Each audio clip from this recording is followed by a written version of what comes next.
युवा नेता और आपके सब के चाहते श्री सचिन पायलट जी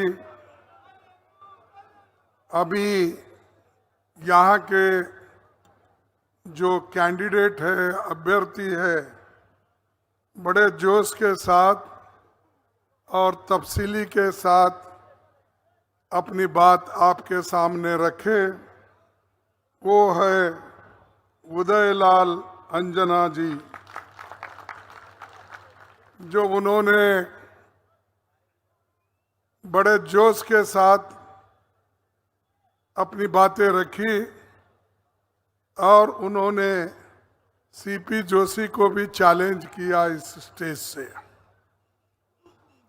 तो ऐसा एक बहादुर व्यक्ति हमारे पार्टी से उम्मीदवार है और इस उम्मीदवार को सीपी जोशी हो, बीजेपी हो, कभी हरा नहीं सकती। Bhairavlal Chaudhary ji, DCC president,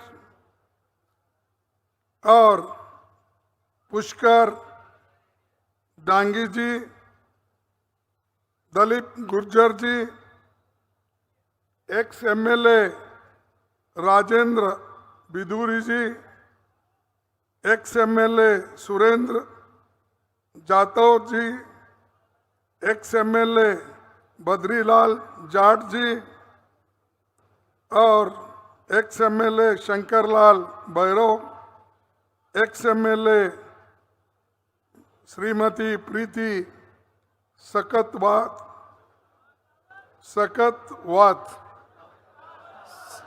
Shekhawat, ex MLA Ramlal Meena ji और भानु प्रताप सिंह जी, ये सब हमारे डीसीसी के प्रेसिडेंट हैं। और बाजू मध्य प्रदेश के कैंडिडेट भी यहाँ पर पधारे हैं और उनका भी मैं स्वागत करता हूँ। और आप जो इतनी बड़ी संख्या में उनके नॉमिनेशन के लिए आए हैं, ये संख्या बल को देख के मुझे इतनी खुशी हो रही है कि कांग्रेस पार्टी जरूर जीतेगी और वो जीत हासिल करेगी। और आज बहुत से नेता लोग इलेक्शन में हर जगह फिरते हैं, जैसा कि उन्होंने कहा कि केंद्र से मंत्री लोग आ रहे हैं और अपनी बात को रख के कांग्रेस पार्टी को टीका कर रहे हैं। वैसा ही एक 20 दिन पहले मोदी जी गुलबर्गा आए थे, जो पहली मेरी कॉन्स्टिट्यूंसी थी, और पहला भाषण उन्होंने कलबुर्गी से ही शुरू किया इलेक्शन का। ठीक है, वो करने दो, हमको कोई चिंता नहीं, लेकिन आप चुनावी प्रचार करो, अपने पैसे पे, और आपने जो चंदा उठाया है उस पैसे से आप इलेक्शन चुनाव प्रचार करो। लेकिन सरकारी पैसों के ऊपर सरकारी जो सहूलतें मिलते हैं उसको लेकर अगर आप घूमते रहोगे तो देश का उद्धार नहीं होगा। आज हमेशा ये कहते हैं कि मोदी की गारंटी, मोदी है तो सब मुमकिन है, मोदी है तो देश सुरक्षित है। ये सारी बातें वो पहले से करते आ रहे हैं, अभी भी वो कर रहे हैं। लेकिन मोदी जी का खेल यहां नहीं चलेगा। ये चित्तौड़गढ़ है और शक्ति, भक्ति, वीरता का गांव है, यहां पर नहीं चलेगा उनका। पराक्रम की जहां पर गुणगान होती है, ये वो धरती है।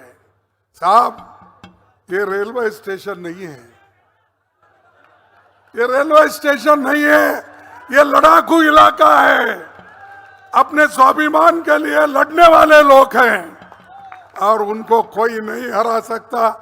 जब तक उनमें जान है, जब तक उनमें स्वाभिमान का एक उनके पास बुलंद करने का हौसला है, उनको कोई धक्का नहीं लगा सकता। और कांग्रेस पार्टी एक तरफ तो ऐसे महान नायक जो चित्तौड़गढ़ महाराणा प्रताप जी का हम स्वागत करते हैं, उसी तरफ आजादी दिलाने वाले महात्मा गांधी जी का भी हम उतना ही, जो शांतिपूर्ण हमको आजादी मिली, उनका भी गौरव हम करते हैं। यहां बहुत से स्वातंत्र सेनानी बन के गए, देश के लिए वो अपनी जान की कुर्बानी दिए। लेकिन मुझे बताओ, जोशी साहब, पीसी जोशी ना, सीपी जोशी, ये मुश्किल है, मेरा कैंडिडेट भी एक जोशी है। तो ये जो है सीपी जोशी जी, आप बताइए कि आपके लोग, आपके लीडर्स, आपके आरएसएस के लोग, आपके बीजेपी के वर्कर्स, कितने लोग आजादी हासिल करने के लिए मर चुके हैं, फांसी पे फंदे पे चढ़े हैं। हमको बताओ, हिसाब दो। हमारे लोग फांसी पे फंदे पे चढ़े, मरे, जुलूस निकाले, लाठियां खाए, लाखों लोग अपना घर बार छोड़ के देश के आजादी के लिए लड़े। वो कांग्रेस पार्टी के लोग लड़े। अरे तुम्हारे घर में कौन आगे आकर देश के लिए काम किया, वो बताओ। क्या मोदी जी है? क्या शाह के घर में? क्योंकि शाह तो पाप बेचारा पैदा भी नहीं हुआ था उस वक्त, इसीलिए मैं उनके बारे में कुछ नहीं कहना चाहता हूं। और मोदी जी की भी हालत वही है। लेकिन तुम्हारे पुरखे और तुम्हारे जो बाप दादा है बीजेपी में, आरएसएस में, उनकी हालत क्या थी? अरे तुम तो ब्रिटिशरों के साथ थे। जब गांधी जी लड़ रहे थे, तुम लोग खुशियां मना रहे थे। तुम लोग सरकारी नौकरियों में घुस रहे थे। इधर हमारे लोग, कांग्रेस के लोग लाठियां खा रहे थे। पंडित जवाहरलाल नेहरू जी हो, महात्मा गांधी जी, वल्लभ भाई पटेल, अब्दुल कलाम आजाद, ऐसे बहुत, सुभाष चंद्र बोस, सब ये कांग्रेस की एक बहुत बड़ी लंबी फेहरिस्त है। तुम्हारे पास गिनो।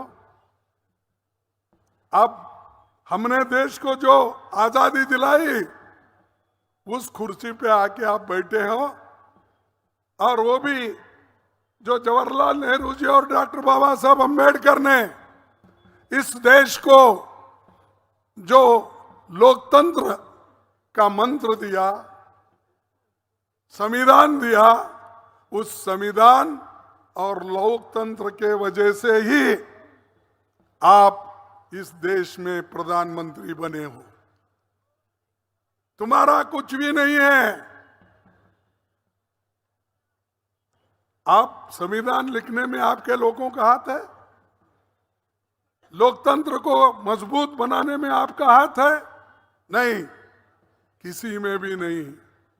लेकिन हम देश को बचाए, आजादी दिलाए, डेमोक्रेसी को बचाए, संविधान बचाए, इसीलिए मोदी जी आप इस देश के प्रधानमंत्री बन सके, नहीं तो रास्ते पे फिरते थे। और आज जिस आजादी की वजह से, जिस डेमोक्रेसी के वजह से संविधान के वजह से आप ऊपर आए, आपको स्थान मान मिला, उसी को कुचलने की कोशिश कर रहे।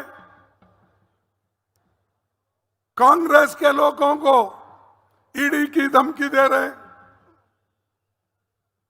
हमारे जो मेहनत के पैसे, चंदा जो लोग दिए थे, हम जो कलेक्ट किए थे, यूथ कांग्रेस के पैसे, महिला कांग्रेस के पैसे, स्टूडेंट के पैसे, आम जनता ने जो चंदा दी थी, उस चंदा की चोरी मोदी ने किया। 135 करोड़ रुपए हमारे अकाउंट में से, बैंक में से निकाल लिए और वो पेनाल्टी में लगा दिए। आज हमारे ऊपर 3,567 रुपए की पेनाल्टी डाली, करोड़ की। 3,567 करोड़ की पेनाल्टी कांग्रेस के ऊपर डाले। और ये लोग जो पैसा लिए उसका हिसाब नहीं बोलते हैं। उनकी अगर पेनाल्टी होना है तो 4,600 करोड़ के ऊपर पेनाल्टी होती। क्यों? आप हुकूमत में रहते हुए अपने पापों को छुपा रहे, कांग्रेस को ब्लेम कर रहे हैं और हमेशा उनकी जो टीका टिप्पणी रहती है, यही कहते हैं कि परिवारवाद। परिवारवाद तो मैं समझता हूं राजस्थान में तो परिवार के लोग बहुत होंगे। गांधी परिवार की बात करते हो, मुझे बताओ 1989 से गांधी परिवार का कोई आदमी इस देश का प्राइम मिनिस्टर बना है? आप कहिए, बना है? कोई मिनिस्टर बना है? और फिर भी बोलते हैं परिवारवाद। अरे उस परिवार ने तो देश की एकता के लिए अपनी जान दी। उस परिवार ने अपना सोनिया गांधी अपने पति को खोई। जब उनको मेजॉरिटी मिला, लोग बोले कि आप प्रधानमंत्री बनो, तो उन्होंने कहा मैं प्रधानमंत्री नहीं बनूंगी। एक अर्थशास्त्री जो प्रोफेसर है, उसको मैं इस देश के प्रधानमंत्री बनाऊंगी। इसीलिए मनमोहन सिंह जी को उन्होंने प्रधानमंत्री। अरे हम लोग तो पंचायत की टिकट नहीं मिली तो लड़ते, एमएलए की टिकट नहीं तो रुस के चले जाते, एमपी की टिकट नहीं मिले तो पार्टी छोड़ देते। हम लोगों की आदत यह है। और सोनिया गांधी की आदत क्या है? जो भी कुछ मिला वो दूसरों को उन्होंने अर्पित किया, खुद नहीं लिया। फिर भी आप परिवारवाद। जिस परिवार ने सब कुछ इस देश के लिए दिया, मोतीलाल नेहरू से, जवाहरलाल नेहरू से, इंदिरा गांधी जी से, राजीव गांधी जी से, आज सोनिया गांधी और राहुल गांधी जी लड़ रहे हैं देश के लिए। कन्याकुमारी से लेकर कश्मीर तक एक व्यक्ति पैदल चलता है, लोगों को समझाता है, बच्चों से मिलता है, बूढ़ों से बात करता है, किसानों से बात करता है, किसानों के बारे में चिंता रखता है। उसको बोल रहा है परिवारवाद। उसी ढंग से मणिपुर से वो महाराष्ट्र तक अपना यात्रा निकाले, उसमें भी कई लोगों से उन्होंने मिला। हर स्टेट में कहीं ना कहीं पहुंचकर वो काम किए। लेकिन मोदी जी की आवाज एक ही है, परिवारवाद, इसके लिए वो कर रहे हैं। भाई और बहनों, अरे मेरी कानड़ी है भाई, मैं कर्नाटक वाला हूं, थोड़ी गलती हो गई तो भी माफ करो।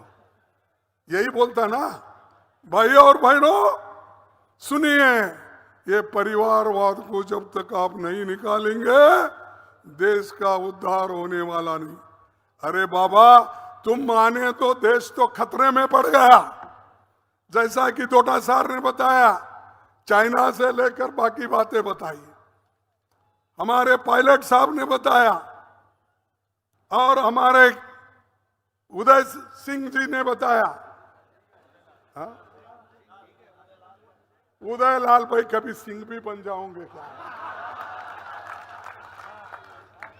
अरे ये तो नाम बदल है भाई, इंसान पैदा होते ही नाम लेके नहीं आता, पैदा होने का उसका नामकरण करते हैं।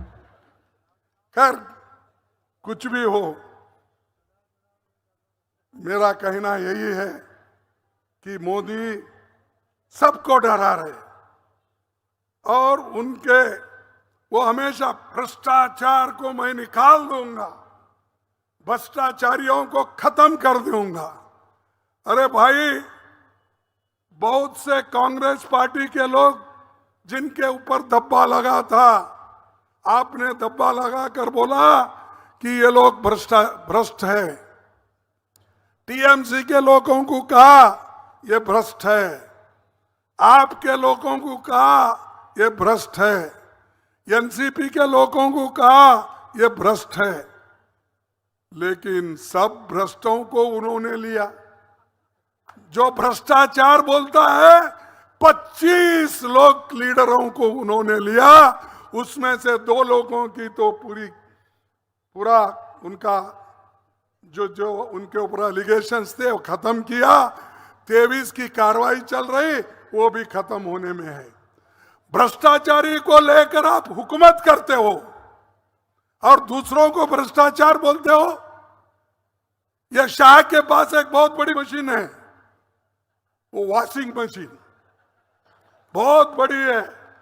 सब लोग छोटे छोटे खरीदते, क्योंकि हमारा परिवार छोटा रहता है, इसीलिए हम छोटे छोटे धोती कपड़े, उनके पास बड़ा वॉशिंग मशीन है, क्योंकि खुद कपड़ों के साथ आदमी भी अंदर जाना।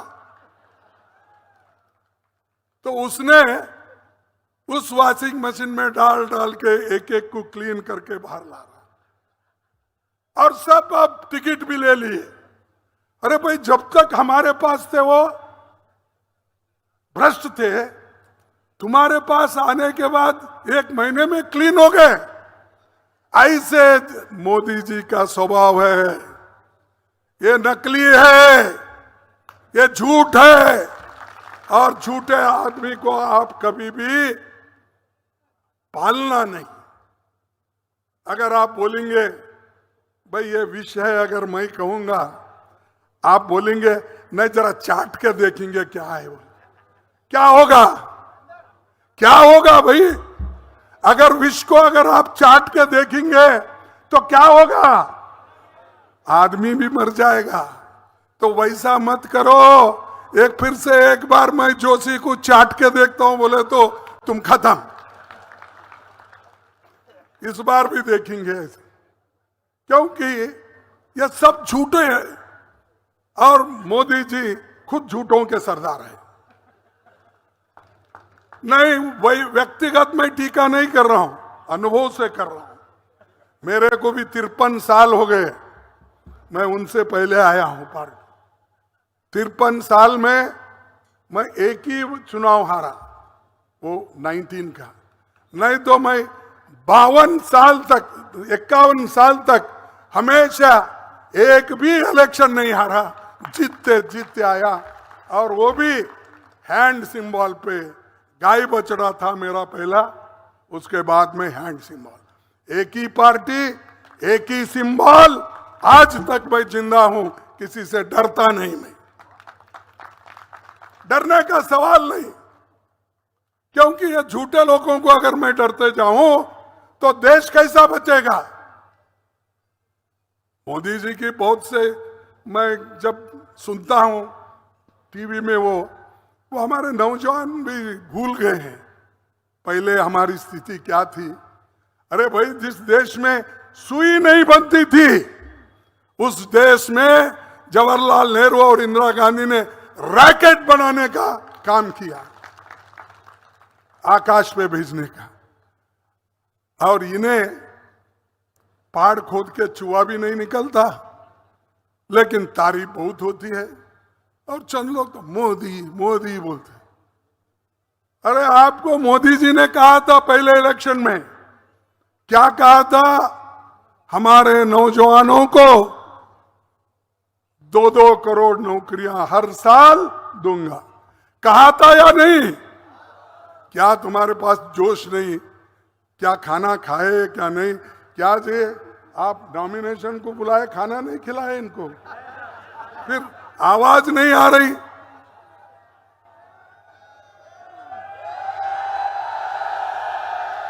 ये मोदी जी 2 करोड़ नौकरी देने का वायदा किए, दिए नौकरी? नहीं दिए। तो वो झूठे हैं कि आप लेकर मेरे को ऐसा बोल रहे हैं आप झूठे हैं? कौन झूठे है? मोदी झूठे। ठीक है, 15-15 लाख रुपए काला धन है, देश के बाहर रखे कांग्रेस वाले, देश का धन लूट के लेके गए। मैं आपके जेब में 15-15 लाख डालूंगा, ये कहा कि नहीं? फिर दिया? फिर मोदी झूठ है क्या हम झूठ है? मोदी झूठ है। फिर उन्होंने ये भी कहा किसानों की आमदनी मैं दुप्पट करूंगा, कहा कि नहीं? तो आज मिला दुप्पट दाम आपको? नहीं। फिर क्या मोदी झूठ है क्या कांग्रेस वाले झूठ है? आप बताइए। और मोदी ने यह भी बोला मैं सच्चाई के लिए लड़ता हूं। ठीक है भाई, सच्चाई के लड़ने वाले बहादुर है आप। आपकी 56 इंच की छाती भी है। मैं तो टेप लगा के गिना नहीं, लोग कहते हैं और उन्होंने कहते हैं, मानेंगे। तो अगर टेप है तो हमारे इनके पास है, हमारे एमपी साहब जो ठहरे कैंडिडेट, ये टेप की पुनः रखते हैं क्योंकि कॉन्ट्रैक्ट करते हैं तो माप लेते हैं। तो मोदी जी 56 इंच की छाती है मेरी, मैं नहीं डरूंगा। अरे भाई, आप नहीं डरते फिर चाइना को हमारा बहुत सा भाग क्यों छोड़े? वो अंदर घुस के आ रहे। आप क्या नींद कर रहे हो? क्या नींद की गोली खाए हो? क्या राजस्थान के खेतों में से अफीम ले जाके क्या है? या वो खिलाए है क्या? तो देश के लिए कभी कुछ सोचते नहीं, सिर्फ गांधी परिवार को गालियां देना, हमको गालियां देना, यही काम करते हैं। और देश के लोगों को सता कर तंग तबाह करके वो अपने साथ लेना चाहते हैं। और सब जगह सीबीआई, ईडी और इनकम टैक्स, ये सब पीछा उन्होंने लगाया है। तो मैं यही कहूंगा, ये हमेशा झूठ बोलते रहते हैं। हर एक कोई भी, अब तो नया उनका स्लोगन है। क्या स्लोगन है? हम कर्नाटक में, हिमाचल में, तेलंगाना में हमने गारंटी स्कीम, ये जरा सुनो भाई। अरे आपकी आवाज सुन के मोदी भाग जाएगा, क्योंकि उसको भी सुनने दो कम से कम दिल्ली में बैठ के। तो मैं ये कह रहा था कि हम जो गारंटी दिए थे कर्नाटक में, हिमाचल में और तेलंगाना में, वो गारंटी लेकर लोगों को उसका फायदा दिलाकर, उसका बेनिफिट दिलाकर हम जीत के आए। और मोदी जी की गारंटी एक भी फुलफिल नहीं हुई। ना 2 करोड़ नौकरी आया, ना 15 लाख रुपए आया, किसानी की आमदनी बढ़ी नहीं, एमएसपी नहीं बढ़ा। सब झूठ, एक के ऊपर एक झूठ वो बोलते। अब नया एक सॉन्ग लाए हैं, नया ड्रामा। ये मोदी की गारंटी है और मोदी जरूर एक गारंटी को अनुष्ठान में लाएगा। क्या लाएंगे भाई? अरे तुम्हारे पुराने गारंटी आप लागू नहीं किए, अब आगे की गारंटी क्या है? जो आदमी पुराने गारंटी अनुष्ठान में नहीं लाता, उसके आगे आने के लिए जो कहता है, उसका कैसा भरोसा कौन कर सकते हैं? तो ये मोदी के गारंटी पे भी भरोसा मत करो, मोदी जी के ऊपर भी भरोसा मत करो। और वे कभी कैसा वॉशिंग मशीन से किस किस को क्लीन करता है वो भी मालूम नहीं, और सबको डराता है, धमकाता है। लेकिन कांग्रेस के लोग डरने वाले नहीं है, वो हिम्मत से लड़ने वाले हैं। किसको डरा धमका के अगर अपना बनाना चाहते हैं, मोदी जी ये नहीं होगा। हम भी उतने बहादुर है, तुमसे भी ज्यादा लड़ना हमने सीखा है। तुम सिर्फ बात करना सीखे हो, हम त्याग करना भी सीखे हैं, लड़ना भी सीखे हैं, लोगों की भलाई करना भी सीखी। सोनिया गांधी ने गारंटी की बात कभी नहीं की थी। क्या मनरेगा उन्होंने लागू नहीं किया गरीबों के लिए? किया या नहीं किया? क्या उन्होंने इलेक्शन में गारंटी दी थी? फिर सोनिया गांधी जी ने यह कहा था कि गरीबों को पेट भरने के लिए मैं फ्री राशन दूंगी, 3 रुपए में उस वक्त, उसके बाद में फिर फ्री हो गया। फ्री राशन उन्होंने देकर गरीबों का पेट भरने का काम किसने किया? सोनिया गांधी जी ने किया। और इन्होंने अब आ रहे 80 करोड़ लोगों को मैं फ्री राशन दे रहा। अरे बाबा, वो तो मेरी स्कीम है। मेरे स्कीम को आप 5 करोड़ ज्यादा करके 80 करोड़ बोल रहे हैं। मेहनत करा मुर्गी साहब, अंडा खाया फकीर साहब बोले जैसा ही। मेहनत तो हमने किया, कानून हमने बनाया, लोगों का पेट भरने का काम हमने किया। हाथ को लोगों के मजदूर, लोगों को काम दिलाने के लिए, मजदूरी दिलाने के लिए हमने काम किया। बच्चों के पढ़ाई के लिए एजुकेशन उन्होंने फ्री कर दिया। उसी के साथ हेल्थ मिशन, ये योजना उन्होंने भी लाई। और यहां तो राजस्थान में जब गहलोत की सरकार थी, या हमारे लोग जो भी यहां बैठे हैं, इनकी सरकार जो थी, गरीबों के लिए 25 लाख रुपए का फ्री इलाज करने का दिया। कितना? अरे तुम फायदा लेते हुए भी तुम्हारे जबान में नहीं आ रही, इसीलिए हम हार रहे हैं, क्योंकि तुम भूल जा रहे।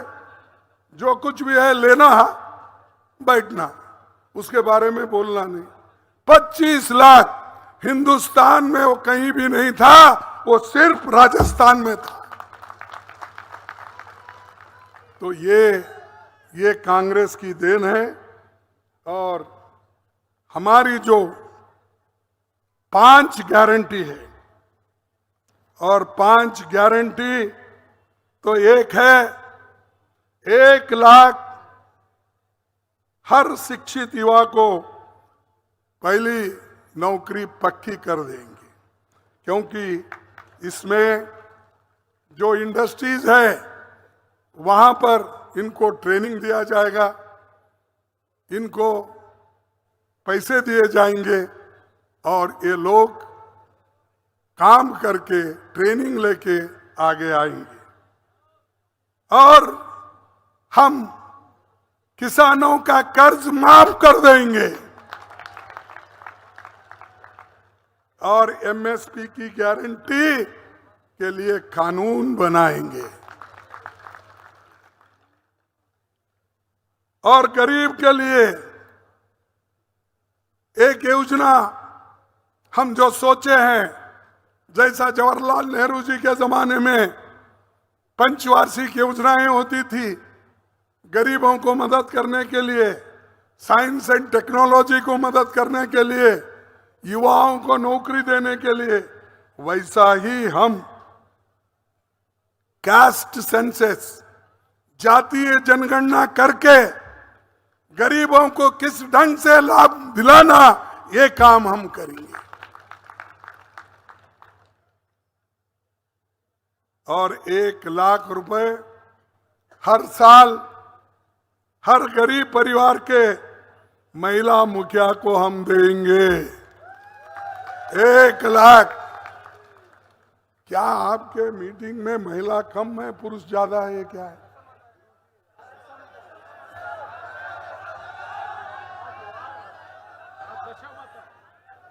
तो ठीक है। अरे भाई, मैं हमारे लीडर को पूछ रहा हूं कि क्यों ऐसा, तो बोले कि आज वो पूजा गीजा पाठ है, इसीलिए ये घर पे जाके बोल देंगे इनकी पत्नियों को 1-1 लाख मिलेंगे। हाँ, वो बोल रहे हैं कि अगर आप जाके बोलेंगे तो आपके पत्नियों को 1-1 लाख रुपए मिलेगा। तो मैं समझता हूं इनके हाथ में मत दो।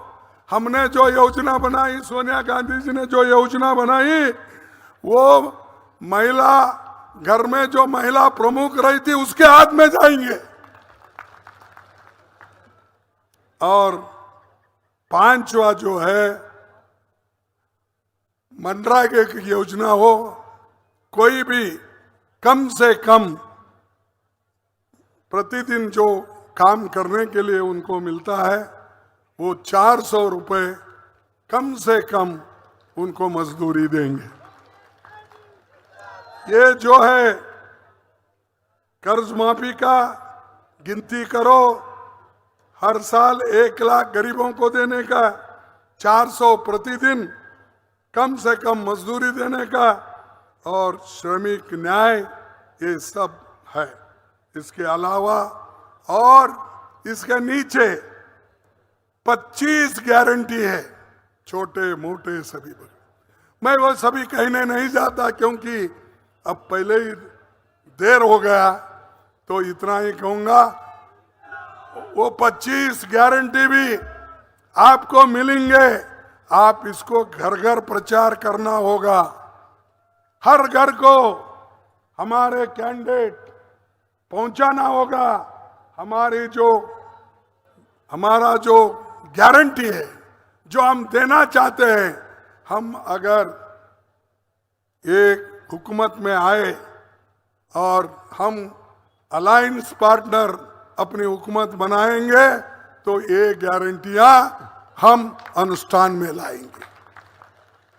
और इसके ऊपर राहुल गांधी का सिग्नेचर है, मेरा सिग्नेचर है।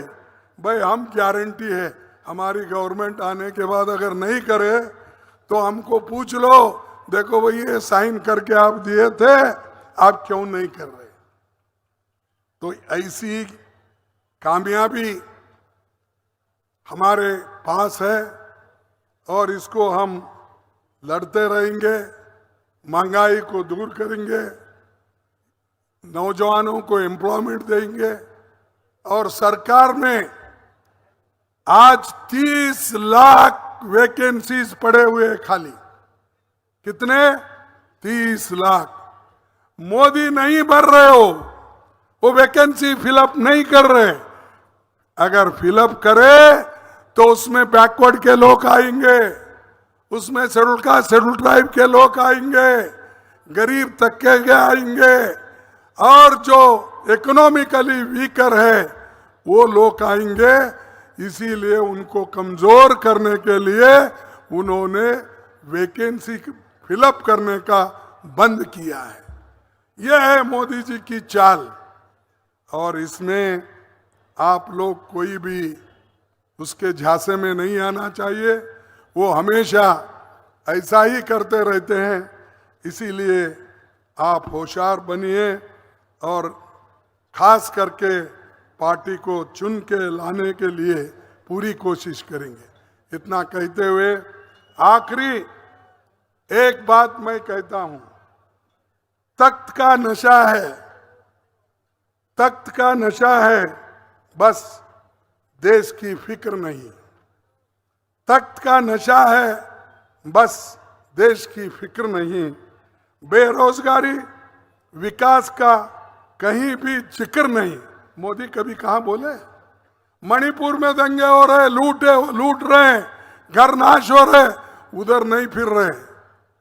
पूरे देश में इलेक्शन प्रचार करते फिरते हैं। बाहर देशों में अब तक 14 बार जाके आ गए, लेकिन एक दिन मणिपुर को जाके नहीं आए।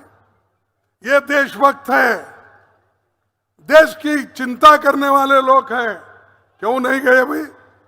तो इसीलिए मैं कहता हूं, इनको बेरोजगारी की फिक्र नहीं, विकास की नहीं, कहीं की भी फिक्र नहीं।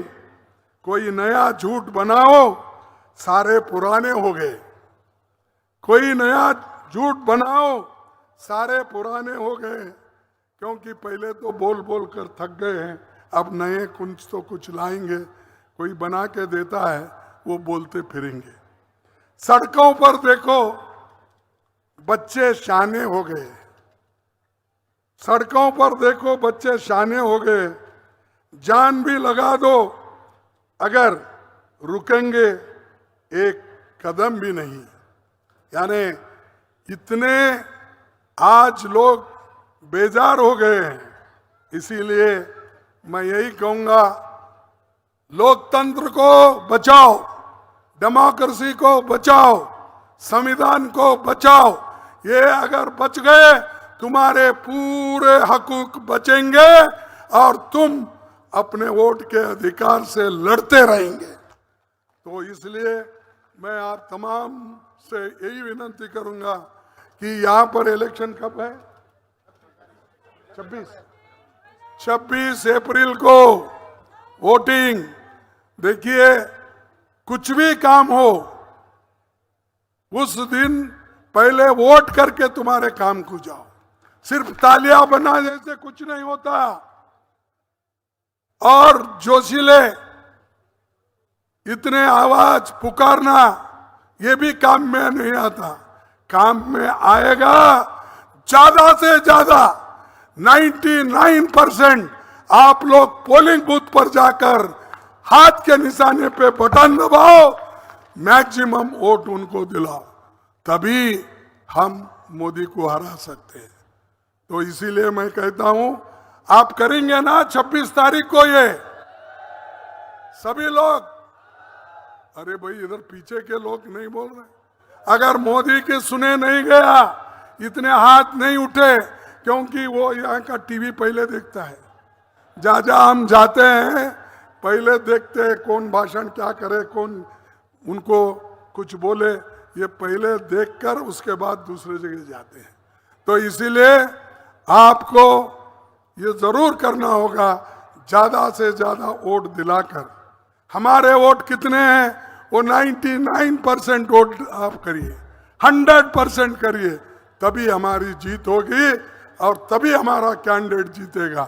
इसीलिए मैं आप तमाम को धन्यवाद देता हूं। इतने शॉर्ट पीरियड में आप हजारों लोग यहाँ पर जमे हैं। तुम सबको फिर एक बार धन्यवाद देते हुए मेरे भाषण को समाप्त करता हूं। जय हिंद, जय कांग्रेस। बहुत बहुत आभार हमारे राष्ट्रीय अध्यक्ष का। देखो, मैं बोलूंगा जय हिंद। जय हिंद। अरे क्या मेरे जैसे 82 साल के आदमी के पास इतनी आवाज है, मेरे से 3 पट होना चाहिए। अब जय हिंद, जय हिंद, जय हिंद, जय कांग्रेस, जय कांग्रेस, जय कांग्रेस। धन्यवाद। आप सबको नमस्कार। बहुत बहुत आभार हमारे राष्ट्रीय अध्यक्ष जी का। वर्षों के बाद चित्तौड़ की तरफ हजारों आदमियों ने ऐसे धीर गंभीर वाचन सुने। हम सभी महंगे अतिथियों का बहुत बहुत आभार व्यक्त करते हैं।